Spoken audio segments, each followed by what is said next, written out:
8h32, estamos de volta com o programa Sul Notícias, nesta manhã de sexta-feira, hoje 29 de abril, último dia do mês. O primeiro quadrimestre foi para o espaço, daqui para frente é bola para frente, porque o ano não vai parar esperando a gente compensar aquilo que não fez no início do ano. Esse ano é um ano de eleição, é um ano decisivo, eleição estadual e federal. Você vai eleger deputado estadual, governador, deputado federal, senador e presidente da República. Uma eleição fundamental que vai definir os próximos anos das nossas vidas. Minha, sua, se o ICMS do leite vai ficar caro ou barato por rateada de um governador ou de um deputado, você tem que ficar ligado para que esse tipo de coisa não aconteça. E para isso temos que exercer o nosso direito e o nosso poder de escolha, o nosso poder de voto. É isso que pode fazer mudar a vida das pessoas. E a gente, às vezes, não dá muita bola para isso e, quando percebe, está aí na mão de alguém que não está decidindo a partir daquilo que você pensa. Por isso, temos que escolher pessoas que pensam de acordo com o que nós pensamos, para que a gente possa cobrar depois dele: olha, você está incoerente com aquilo que combinou comigo. É ano de eleição e também, neste período eleitoral, você tem que estar sabendo daquilo que pode e o que não pode fazer durante esse período pré-eleitoral e depois também no período de campanha, porque vai ter muita gente querendo ganhar eleição aí na facilidade, e não pode. São as chamadas condutas vedadas no período pré-eleitoral e depois no período eleitoral. Por isso, para que você possa ter um pouco mais de informação a respeito do que é possível acontecer agora, determinado pré-candidato está fazendo isso, será que ele pode? Determinado candidato está fazendo isso durante a campanha, será que é possível? Quem vai botar placa, não pode botar placa, pode botar propaganda, pode pagar cabo eleitoral? Todas essas coisas estão regulamentadas dentro do escopo da lei eleitoral.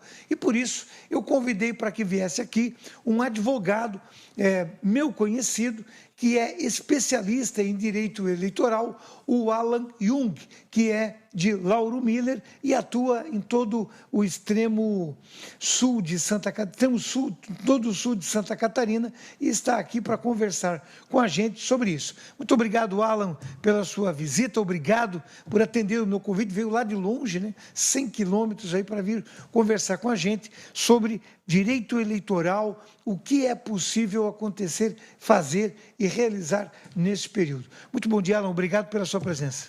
Bom dia, Xixo, bom dia a todos os ouvintes, aí, os telespectadores. É sempre um prazer estar falando sobre direito eleitoral. A cada 2 anos a gente tem eleições e então sempre está mudando e inovando algumas regras aí que o TSE, através das suas resoluções, e o Código Eleitoral vem trazendo. Até tem esse aspecto, né, Alan? Tem coisas que é a legislação que faz e tem coisas que o TSE regulamenta. Para começar, de maneira geral, não é uma intromissão do judiciário no legislativo, quando ele cria uma norma sem que ela passe pelo legislativo?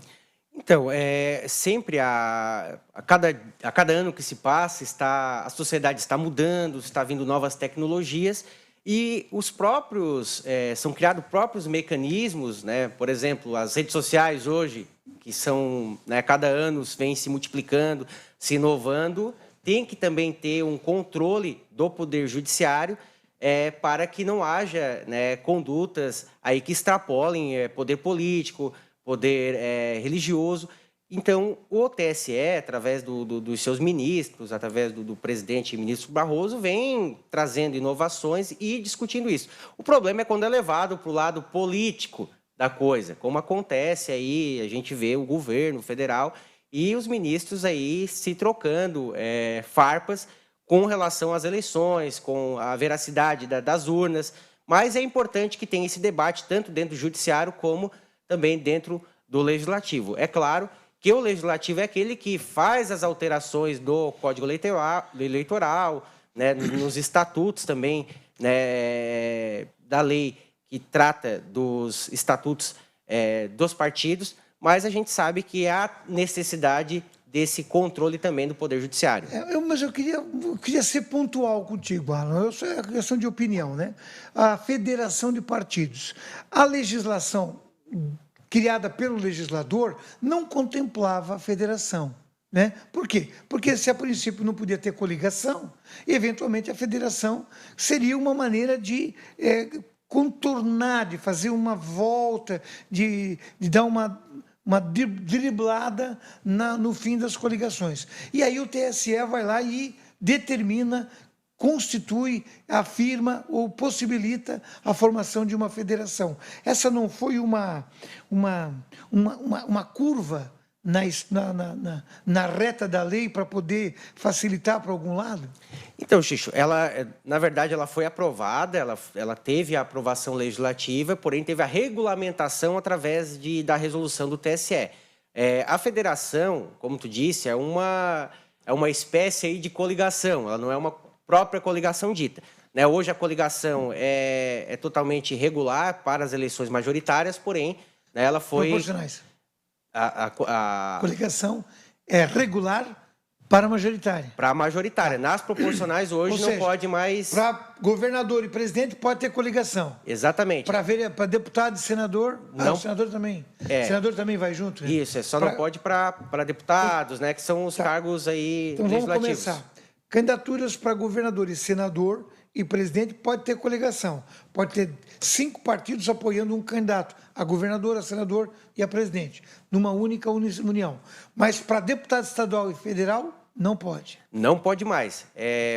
Isso foi uma inovação, né? Nas últimas eleições já não aconteceram, né? Em virtude de que muitos partidos lá, o vereador se coligava com outro partido, ou deputado, e o cidadão não votava naquele deputado, só que ele levava aí milhares de votos, como é o grande caso aí, o ex-deputado Tiririca, que com a votação dele ele conseguiu levar mais 3, 4... Teve outros casos também, né? Outro deputado. Por isso que eles vão lá e buscam aqueles outsiders. E aí tem aqueles deputados de partido de um deputado só, porque ele vai numa coligação e ganha os votos que precisa, ele é o nome, o partido não interessa, e ele usa o partido como uma moeda de troca, como algo para fazer dinheiro, né? Bom, muito bem, vamos adiante. Nós estamos nesse período eleitoral, por exemplo, dia 4 agora encerra o prazo para quem tem que atualizar a sua vida com a justiça. Nesse momento, o que é que o pré-candidato tem possibilidade, ou ele está dentro da possibilidade legal dele agir? Então, a conduta vedada na pré-campanha, lá no Código Eleitoral, fala que não pode ter o pedido expresso de voto, né, que se chama campanha extemporânea. Então, a primeira conduta e a mais importante é que o candidato, o pré-candidato, ele não peça voto. Agora, ele pode, eu sou pré-candidato, né? Uma pessoa pode dizer, aqui, meu amigo Xixo, aqui uma grande pessoa, né? Será um grande presidente, um grande deputado, vai fazer bem para a comunidade. Agora, a principal conduta que não pode acontecer é o pedido expresso de voto. Votem em mim, vou ser candidato. Isso aí ele pode estar sendo impugnado na eleição e venha acarretar uma série de situações. Outras condutas vedadas, né, tanto o que é vedado na campanha é vedado na pré-campanha. Então, por exemplo, não pode mais distribuir brindes, né, bonés, camisetas. Antigamente a gente via aí um time de futebol com a camiseta do vereador ou do deputado com um monte de número. Isso é proibido. Não pode estar o candidato aí ofertando máscara, álcool em gel, como aconteceu nas últimas eleições municipais, que teve candidatos eleitos que foram cassados devido a essas condutas.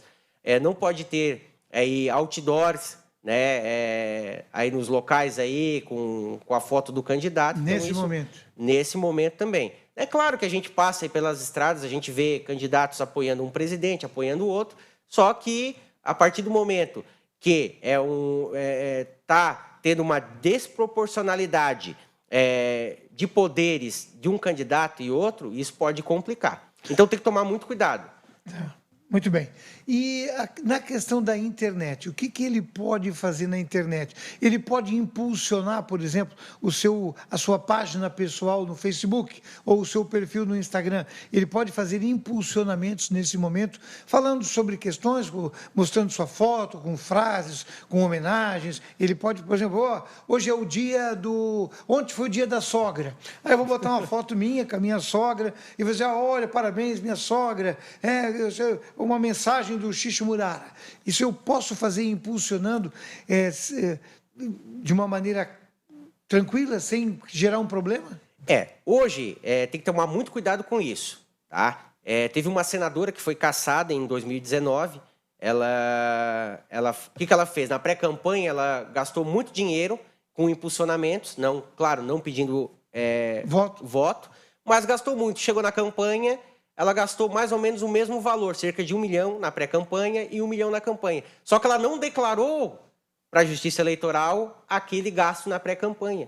Então, o candidato ele tem que tomar muito cuidado quando realizar esse tipo de propaganda, porque senão pode influenciar no poder econômico. Então, pode cair num critério de abuso de poder econômico. De poder econômico. Então, tem que tomar muito cuidado, né, com esses impulsionamentos, porque a Justiça Eleitoral está em cima e os próprios partidos contra. Mas há a possibilidade, isso não tem problema nenhum, só tem que tomar um cuidado com a prestação de contas da campanha, porque senão pode configurar a Caixa 2. Qual é o principal problema que um pré-candidato ou um candidato pode ter e que realmente configura, que gera o risco dele perder o mandato se for eleito ou de ser impugnado na candidatura?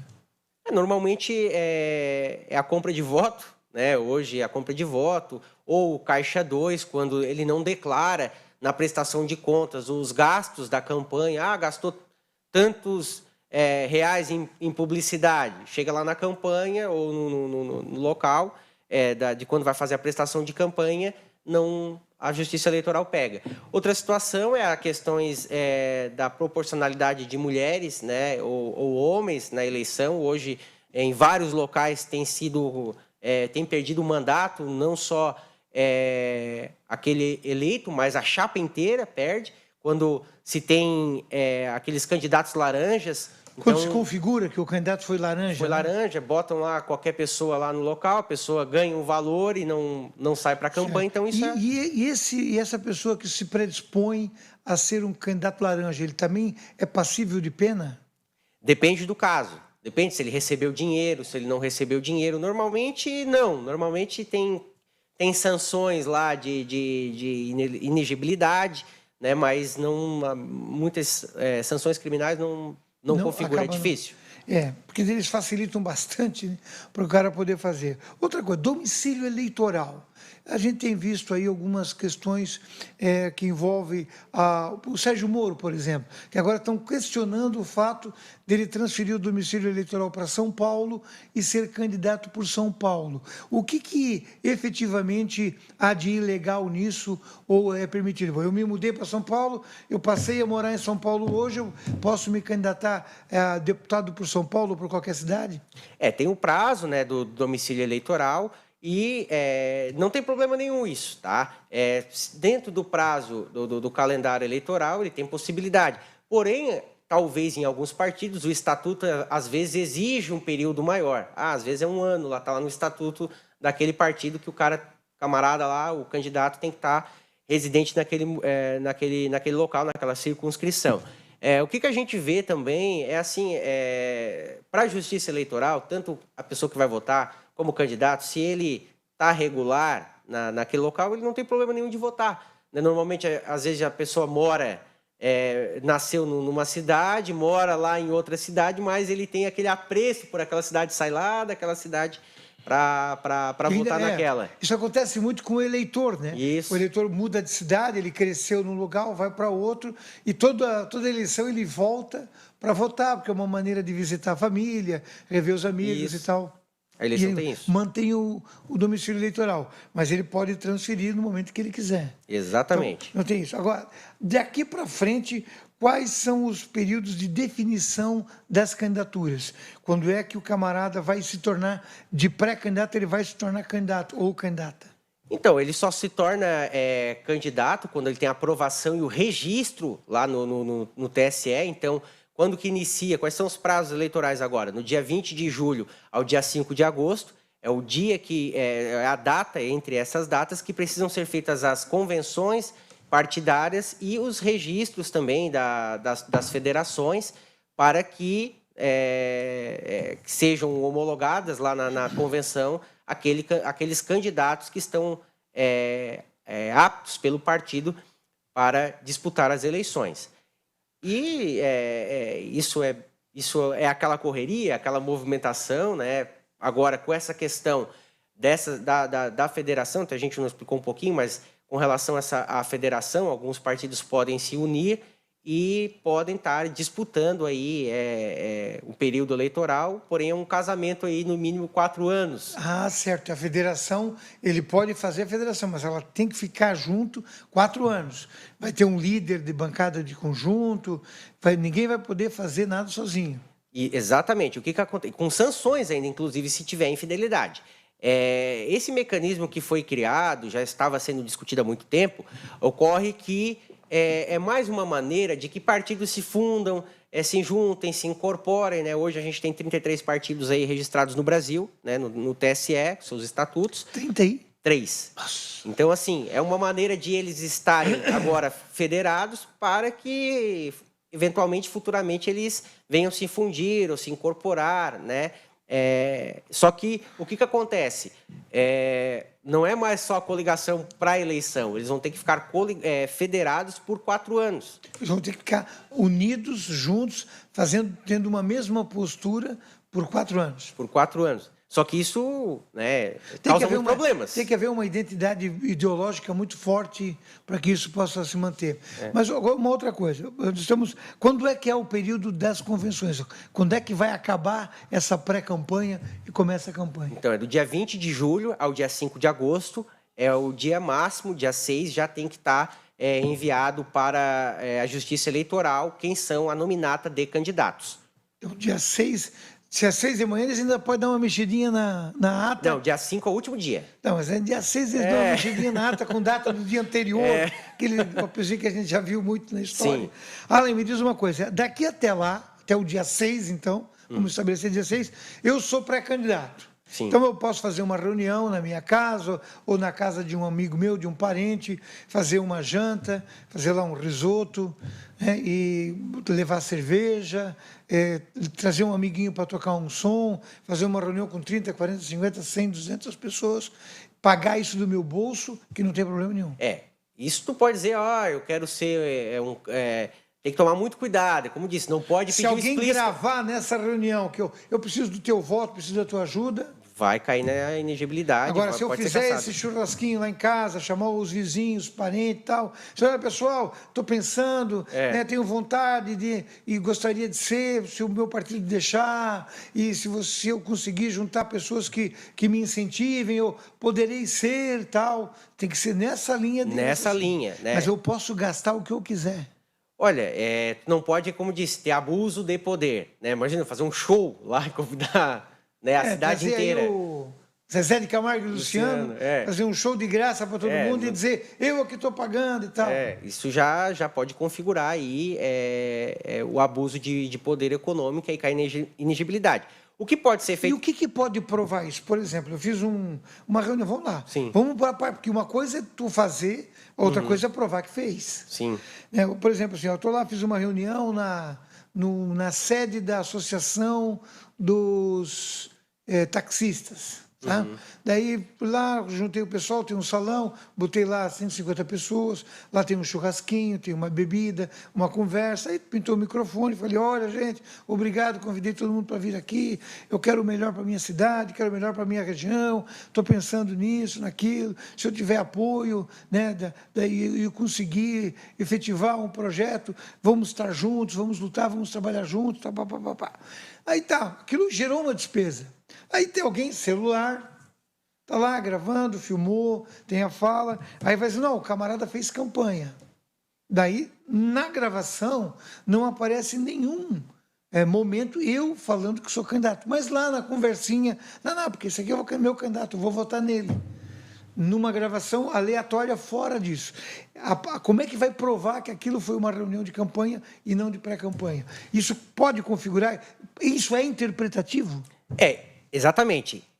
Vai ter que ser ao crivo do judiciário para interpretar isso, né? A gente lembra aí de várias situações, por exemplo, o aniversário do cara. Sim. Foi lá, convidou metade da cidade. Era aniversário dele. Então, né? O João Rodrigues faz isso sempre, já que tocou no assunto. O prefeito de Chapecó, todo ano ele faz um aniversário, vem 50 prefeitos, tenho amigos aqui que vão lá. Inclusive sempre. Vários políticos, Vários políticos, vai todo mundo, e a comunidade, ele faz um churrascão para todo mundo, é lá no CTG, se não me engano, é um negócio grande, é para mais de 1000 pessoas, como diz o povo lá do Oeste, e isso, como é uma coisa tradicional, não vai configurar como uma pré-campanha, apesar de ser, né? Apesar de ser, é claro, não pode trazer um desequilíbrio entre os candidatos, tá? Isso vai muito da interpretação, como tu falou. Agora, a principal regra, não ter o pedido explícito de voto.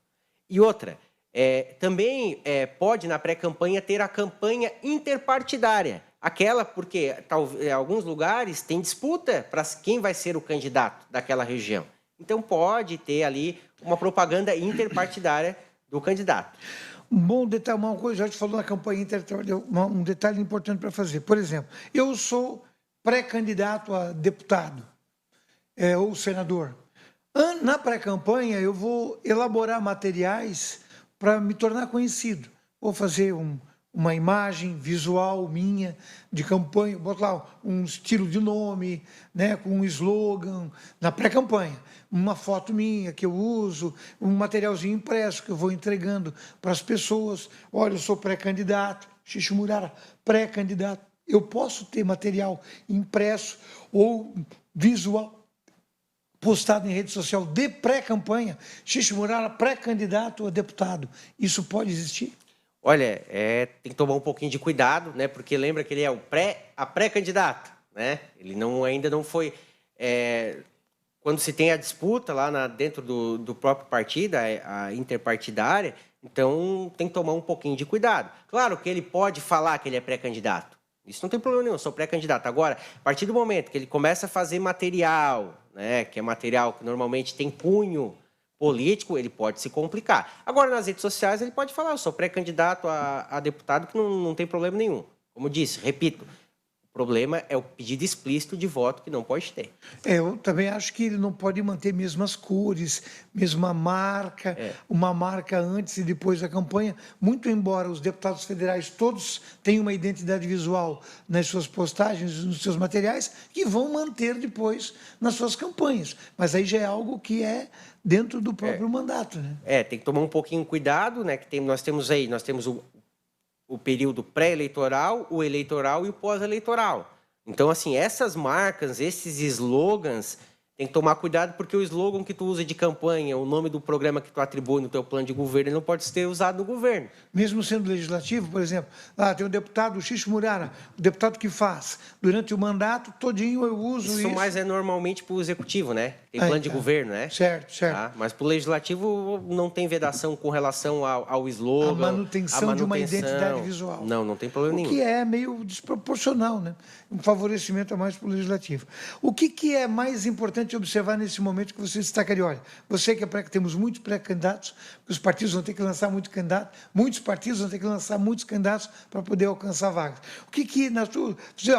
3 pontos que você precisa cuidar agora para não complicar depois e 3 pontos que na campanha você tem que ter, você precisa ter isso e precisa ter isso na campanha, precisa ter isso agora.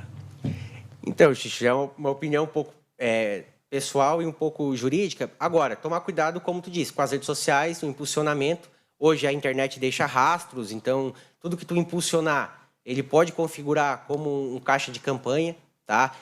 Na pré-campanha, Xixi, também tem possibilidade de o candidato pedir recursos para financiar a campanha, tá? Se chama a vaquinha. A vaquinha. A vaquinha.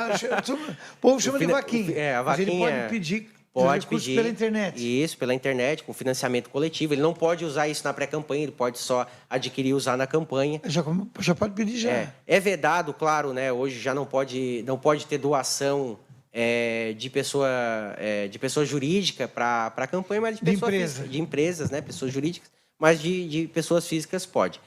Na pré-campanha, então, tomar cuidado bastante com as redes sociais. E numa campanha ele tem que ter um jurídico, um marketing e um bom contador. O contador.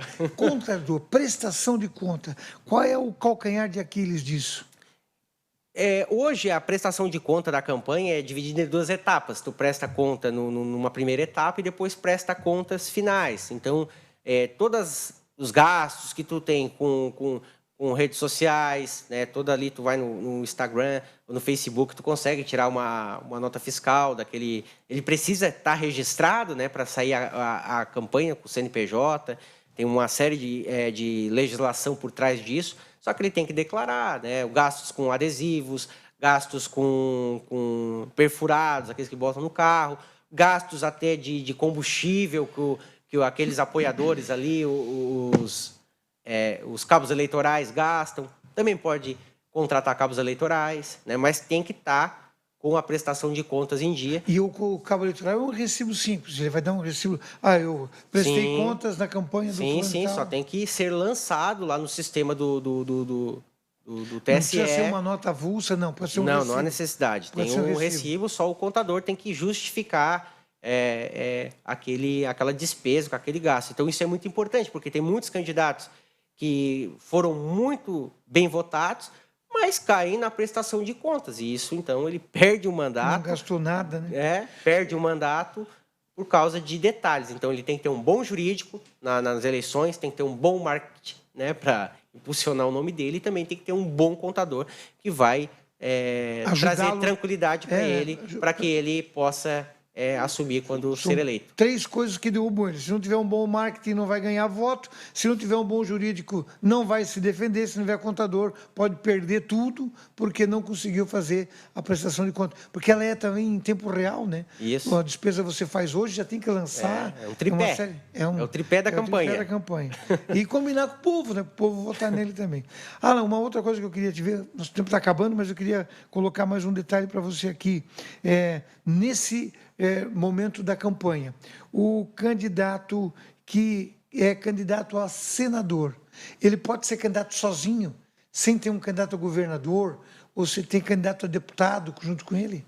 Normalmente, eles têm uma tu não pode ser, hoje no Brasil ainda é vedado ainda o candidato sem partido. Certo. Né? Só que hoje, normalmente, hoje tem a questão que vai ter a federação, vai ser uma novidade, mas normalmente ele está coligado aí com outros partidos. Então, tem um candidato do partido A que pertence a uma sigla, o vice, o suplente ali, que vai junto no Senado, também como é cargo executivo. Mas é possível.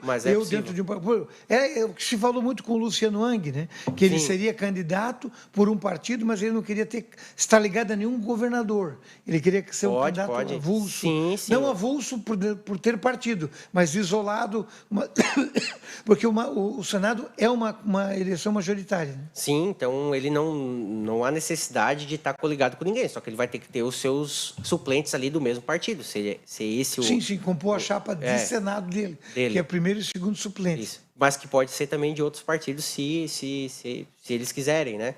Assim, ele tiver 2, 3 partidos com ele. Eu sou do PX, partido do Xixo, tem o partido do Alan, que vai botar o meu primeiro suplente, e o partido do João, que vai botar o segundo suplente. Também é possível. Não, legal. Beleza. Alan, eu queria dizer para ti que quero te usar muito na campanha, né? Vamos falando remotamente, hoje aqui presencialmente, para você conhecer a TV, mas o Alan, quero convidá-lo para estar sempre conosco, por Zoom, por ligação remota, para a gente sempre tirar algumas dúvidas quando tiver alguma questão envolvendo o direito eleitoral. Vai ser uma campanha muito jurídica, com essa briga, como você mesmo disse, que está entre o judiciário, o executivo e o legislativo também, porque tem culpa, porque ele se omite, ele coloca a colinha no meio das pernas e fica lá quietinho no canto e não se manifesta, agravando a crise, né? Não tomando as atitudes que tem que tomar para resolver os problemas que acontecem, e aí vai ser uma campanha muito jurídica, e a gente vai precisar muito da opinião do amigo. Se o amigo estiver disponível para nos ajudar aqui, a gente agradece muito a presença e a disponibilidade. Xixo, sempre será um prazer aí trazendo todas as situações que estão ocorrendo, né? Que vai ocorrer muitas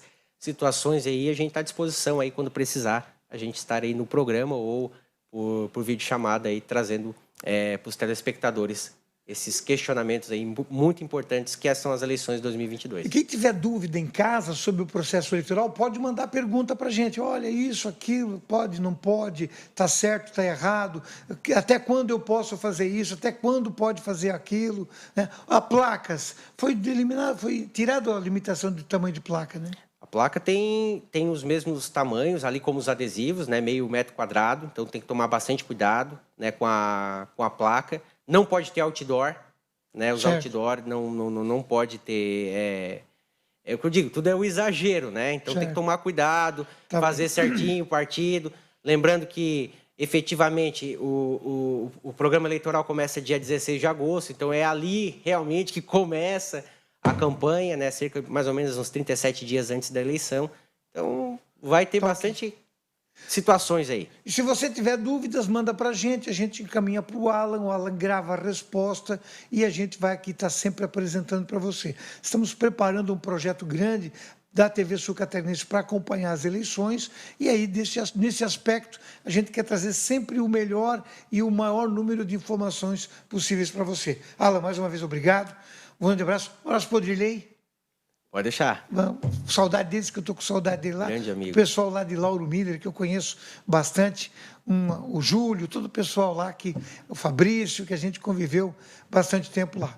Eu vou fazer um intervalo e volto na sequência com o Sul Notícias. Teremos previsão do tempo com o Ronaldo Coutinho e as últimas informações de hoje. Tem festa de Nossa Senhora Mãe dos Homens nesta semana que vem, a padroeira de Araranguá. Vamos trazer aqui as últimas informações da festa com o que vai estar acontecendo hoje, amanhã e também domingo. Eu volto rapidinho após o intervalo.